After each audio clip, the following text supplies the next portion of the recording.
It's been a lot of fun already. The stories just keep getting better and better. And I knew we were a good team, but now we're really, really good. It's been fun getting to talk to all these guys and just seeing how successful they've become. A lot of these guys are back around the area, but just a great bunch of guys. And I knew coaching them that they'd be very successful, because I always learned in coaching, you have winners on the field, you're going to have winners in life. I mean, football and wrestling and all these sports in high school teach these kids so much, work ethic and determination and never giving up and being a great teammate. These guys were really, really resilient. Some of these guys were, when they first came out, they got thrown to the wolves. I really credit not only this group, this team, but a couple of the first teams I coached when things weren't going very well.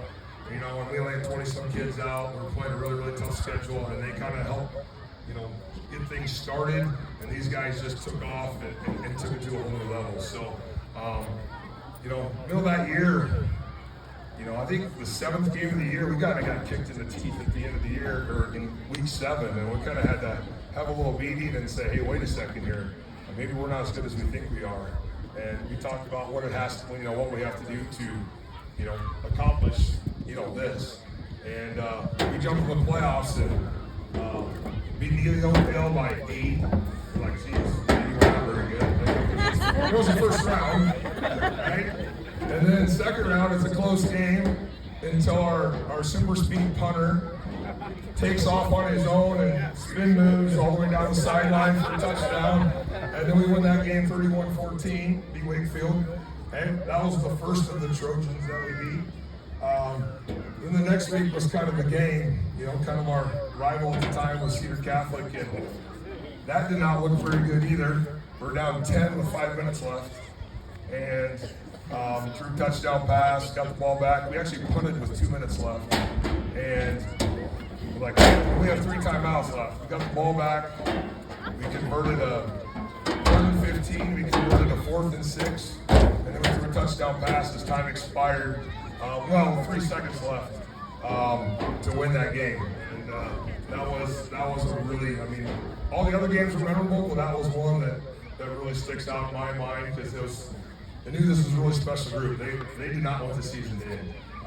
They love playing together, and you could tell, we're not letting this thing in on that last drive. I could see it in all their eyes, and just I remember Keelan and David and Blake making plays all over the place, and everybody else too. But I just remember Dave actually caught a football in the end zone to win that game, and I think it was his only catch of the season. So career. So now we handed it to him because he couldn't fumble that, but he couldn't catch.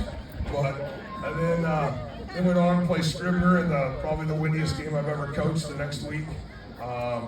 And it was about 50-mile-an-hour winds on a dirt infield of a baseball field, but scored on 3 4th downs, won that game 20-14, and it was really set up for a really fun week. And I'll just remember all the community support that Plainview gives.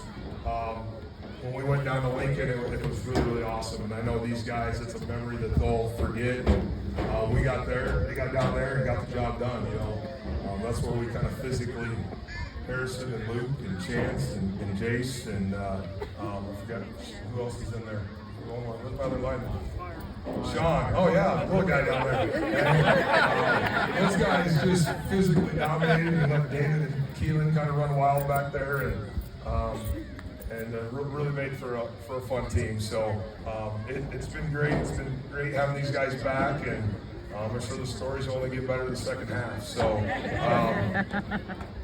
You guys, anybody have anything to say? Sure. We got a couple state speech champions, if I remember right. No? Okay. So, but anyways, thanks so much, Mr. Arnold. It was a blast, and been great having back. So, thanks again.